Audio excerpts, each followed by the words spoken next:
Hi, and welcome to another episode of Hot Takes with me, the Silver Fox.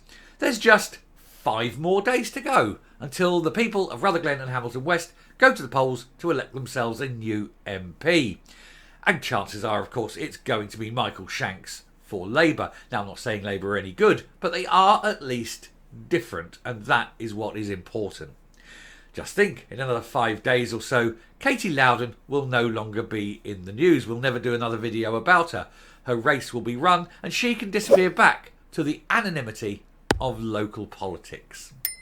However, Humza Yousaf has been saying that this is an important election for the SNP to win. He said voting for them will send a message to Westminster that they must be listened to. I don't see why nobody's been listening to them for a long time, because they don't have anything to say. But we'll look at this piece and see why Humza Yousaf is getting very, very desperate in his, tireless chanting of trying to get the independence message across, and really that people have had enough and they're not listening any longer. Here goes.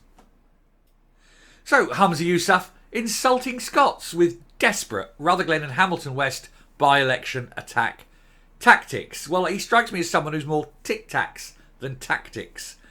Because he doesn't have a tactical brain in his head, does he? He doesn't have any kind of brain whatsoever. He's not very bright, as we know.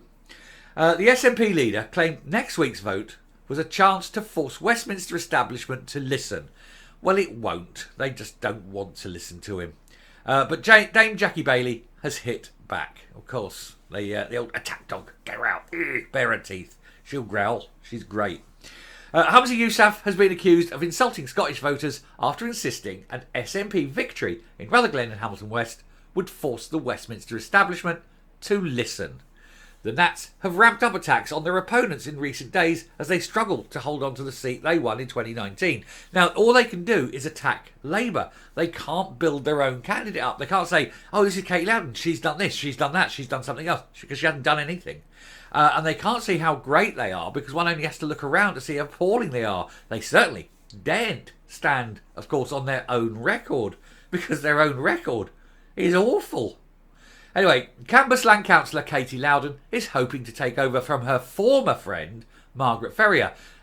Dropped her like a hot potato as soon as she got banned from the party. And that, don't want to talk to you anymore. Oh, no, our friendship only existed while I thought you were useful to me. Tells you a lot about Katie Loudon, doesn't it? Anyway, she was given the boot by voters in Scotland's first ever recall petition after breaching her own COVID rules. However, she's endured a tough week and was reduced to writing an open letter to Labour supporters begging them for votes, sending a message to Keir Starmer. She did earlier this week. We did the video on that, and she was basically saying, I know I've lost this election. I know my race is run. I know my time is up. Please, please, please, vote for me. Don't vote for Labour. I know you're Labour supporters. Don't vote for Labour. Vote for little old me. I think she's desperate, isn't she? She knows she's lost. She knows she's got 5 days and then she is done. Next Friday morning, 6 days from now, Friday morning, I will open. It will be my first video of the day. And I will be very, very pleasant and nice to Katie Loudon because we're never going to see her again. Anyway. Mr Yousaf accused Sir Keir of giving voters a pathetic offering of a Tory status quo.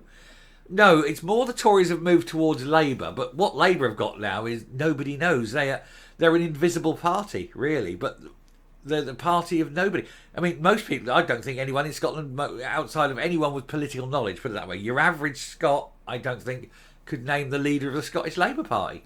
I honestly think that. He's so anonymous. He's faceless. He's a nobody, and that's of course why he's going to win because he's never opened his mouth. He's never said anything wrong. He's kept quiet, and when anything needs saying, they wheel out Jackie Bailey, who really, in my view, will be the next Labour leader. Who knows? Anyway, he also blasted the UK government and said this by-election is a chance to make clear that we will not allow Scotland's interest to be ignored by Westminster. But Westminster.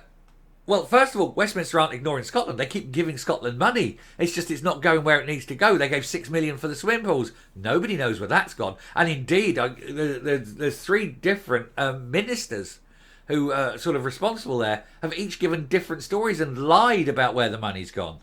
So it's not that that the Westminster doesn't care about Scotland. It's that the help and aid and money that the Westminster government gives Scotland doesn't go where it needs to go. That isn't Westminster's problem. That's the SNP, isn't it? Anyway, the Scottish Deputy Leader, Dame Jackie Baillie, she accused Mr Yousaf and the SNP of peddling desperate and dishonest attacks on Labour because they cannot stand on their own record. Hey, she's got a big brain, because that's what I've just said. She added, their relentless campaign against a Labour government is an insult to all Scots suffering at the hands of this morally bankrupt Tory government. To be fair, all politicians are morally bankrupt. There are very few exceptions. So, Jackie, you're one of the better ones.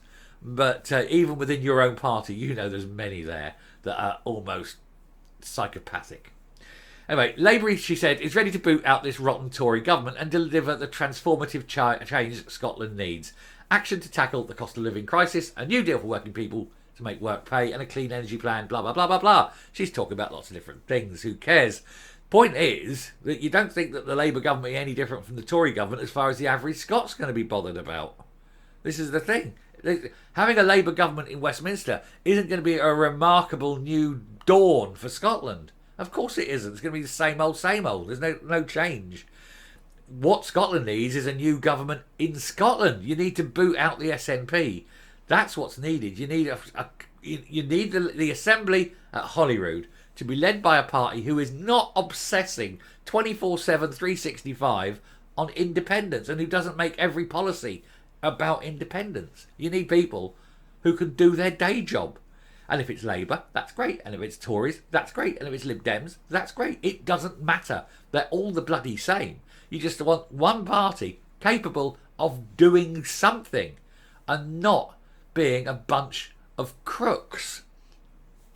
Anyway, a UK government source said Humza Yousaf would do well to remember that the UK government has delivered unprecedented support to help families through COVID and with the cost of living. This includes the £94 billion cost of living package over this year and next, worth £3,300 per household on average. The broad shoulders of the UK have allowed us to deliver one of the most generous cost of living packages anywhere in the world.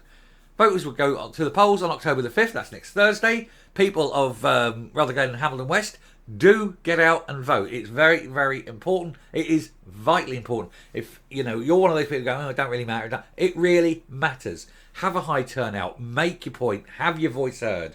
Get rid of the SNP. Look around you. Look around and see how bad everything is under the SNP. And ask, where the hell is the money going? Because it isn't going into services. So go out next Thursday. Vote. Don't care who you vote for, really. Don't vote for the SNP. Ideally, everyone should vote for Labour. He's going to win it anyway. But send the message by giving him a huge majority and just showing the SNP exactly what you think of them. And that is the way to do it. Even Tory, Lib Dem voters, vote for the Labour candidate. Your man isn't going to win. Just vote for the Labour candidate and send the message. That's the important thing. Anyway, I shall round off there and come up. So yeah, that's it basically. 5 more days. You good people in Rutherglen and Hamilton West, go and do the decent thing. Do the right thing. And the message is that you've had enough. Everyone else has. Anyway, till next time, thank you very much for watching. Do please hit the subscribe button. We're very close to a target. It'd be nice to make it. And until next time, stay safe, stay well, and keep watching. There is something coming soon, which hopefully will be very, very big. I've been given it. I'm going through some details now, but this is like by way. I have done a little trailer. I may throw another little trailer up, but yeah, keep watching. Anyway, bye.